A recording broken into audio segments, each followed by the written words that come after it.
Bueno, mi querido Samir, acá seguimos junto a nuestra gente, esa teleaudiencia maravillosa que cada mañana nos acompaña acá en el Mangú. Y ahora en el mega pantallón, porque vamos a hacer una conexión vía Zoom con Pavel de Camps, que es un social listening y que además siempre está muy pendiente de todo lo que pasa en las redes, y precisamente queremos saber qué se movió en las redes el fin de semana con las elecciones. Y qué tan importante fue la incidencia de estas en el electorado, ¿no? Pavel, ya te alcanzamos a ver. Nosotros. Buenos días, Pavel. Adelante. Señores, muy buenos días, encantado de estar aquí en el Mangú. Y encantado nosotros de recibirte, Pavel, queriendo saber cómo tú evalúas lo que sucedió este fin de semana con las elecciones en las redes sociales de nuestro país. ¿Cómo la gente reflejó lo que sucedía? Mira, interesante que de las 32 provincias, 31 provincias sí estaban interactuando con los nombres de los candidatos.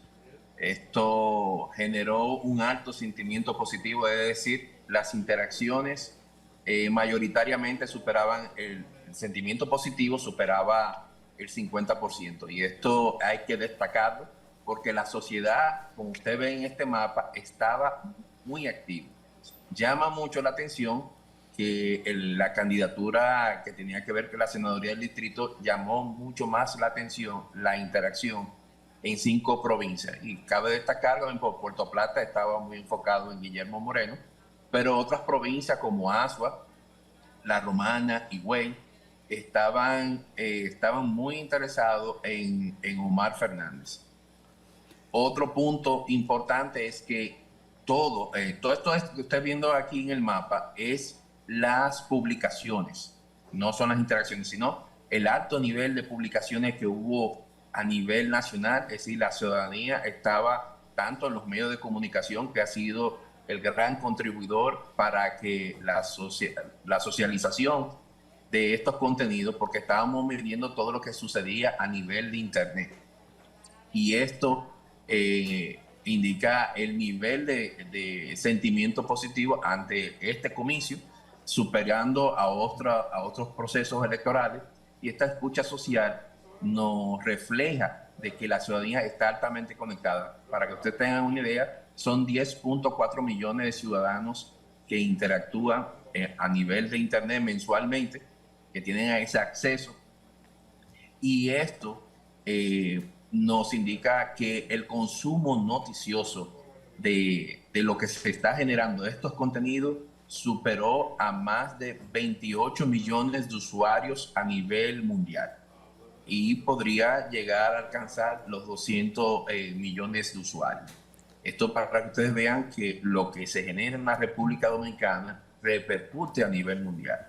Y esto, lo interesante es que todas estas informaciones estuvo circulando en los 5 continentes y que los contenidos de esta República Dominicana sí tienen gran interés para la sociedad.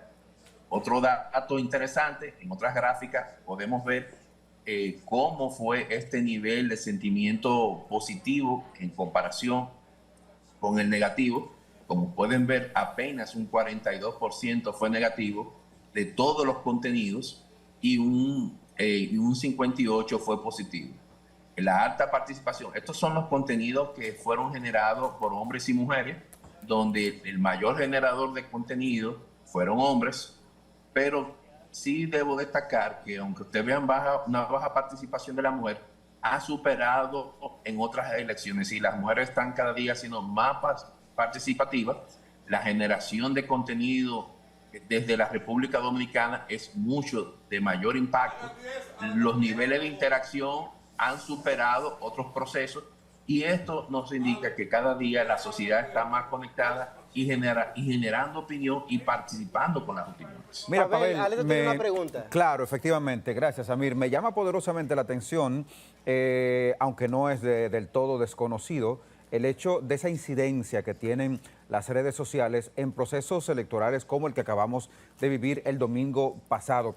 A propósito de eso, y es que es digno de estudio, Pavel, o sea, el hecho de que hoy día se habla de que un porcentaje mayor de 50 años fueron los que ejercieron en gran demasía el derecho al voto, los teníamos todos, pero fueron los que sufragaron. Entonces la juventud se ha empoderado a través de la media. Entonces como que allí, ¿cómo anda hay como una incongruencia entre ejercer el voto de manera directa y la comunicación que se ejerce a través de las redes sociales. Hay como cierta dicotomía Yo creo que tiene en que ese ver con los sentido. perfiles de los No, candidatos. déjeme decirle que Acláranos, acláranos, por por eso es favor. importante la escucha social. Claro. Los grandes consumidores de noticias son personas que están entre los 45 y 55 años.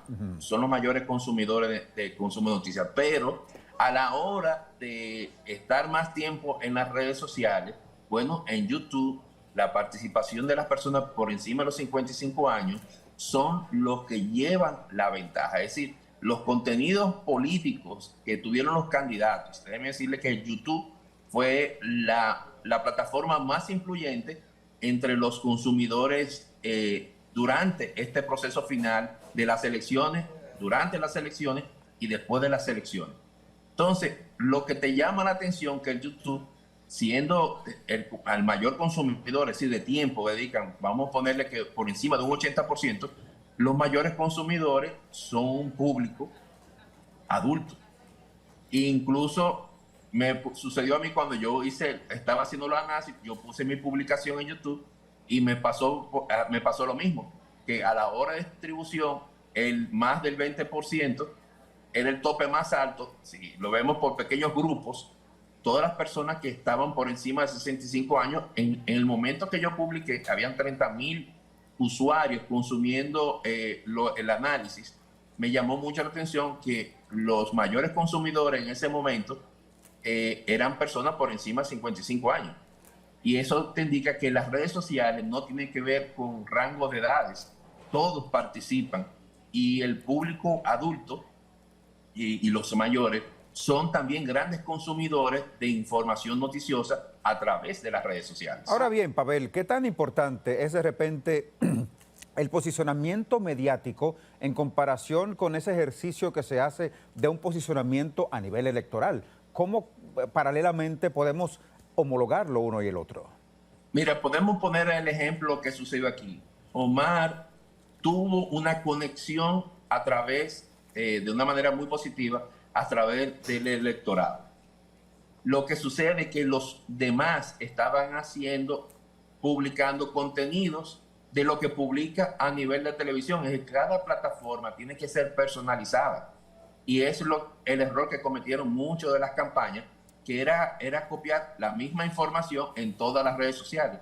Cada red social tiene su target de público específico. Tú tienes que escuchar cuál es tu audiencia, saber lo que ellos están opinando y tener esos datos. Tú no puedes estar haciendo campañas políticas simplemente con colocación. Usted tiene que escuchar. Entonces, ahí fallaron muchas campañas que lo que estaban era duplicando la misma información, pero no creando contenidos propios para cada plataforma y para target de públicos específicos.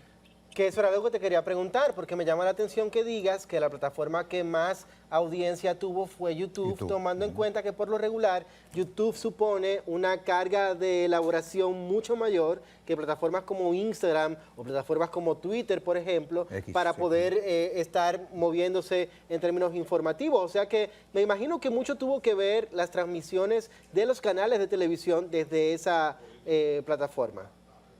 Mira, para algunos candidatos, los medios de comunicación fue su mayor influencia, es decir, página web y su YouTube.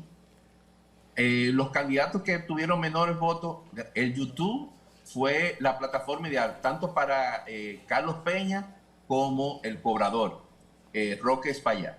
Fueron los 10 influenciadores más importantes, estaban en YouTube, pero también las páginas web de los noticiarios. A las dos mujeres, Antares y María Teresa, las páginas web, los contenidos que se dan tanto en redes sociales como las publicaciones que hacían los medios de comunicación, fueron los más influyentes. En el caso de Luis Abinader, una cuenta, aunque era negativo, su primer influenciador era TikTok, pero el resto estábamos hablando que era YouTube. Y lo mismo, pero a lo inverso, pasó con Leonel Fernández, que el YouTube fue el nivel mayor influenciador, aunque habían cuentas de Twitter y de TikTok, pero por lo general el YouTube y las páginas web fueron los que aportaron mayor influencia, tanto positivo y negativo. Incluso a nivel de este proceso, el el crecimiento positivo que tuvieron algunos candidatos en sentido general fue muy favorable. En solamente 2 usuarios, que fue Roque Espaillat y Carlos Peña, que fueron, el sentimiento negativo fue superior al positivo. Bueno, sin duda es que hubo, Pavel, y eso no se puede negar, un comportamiento interesante en las redes sociales durante esta pasada contienda electoral. Muchas sorpresas. Y, claro, por supuesto, y analizarlo desde la óptica de un profesional como lo eres tú, arrojando pues cifras puntuales, certeras. La verdad que nos da un margen de orientación para saber cómo encaminarnos de ahora en adelante en función de la importancia que tienen estos elementos dentro de nuestra sociedad. Así que gracias, Pavel. Pavel de Camps. Sí, claro, déjame adelante. destacar algo. Lo Por favor, importante es que en los futuros procesos, y ya no hay que parar las campañas, los candidatos y los partidos políticos tienen que entender que ya la comunicación es bidireccional y multidireccional, y la segmentación del target es fundamental.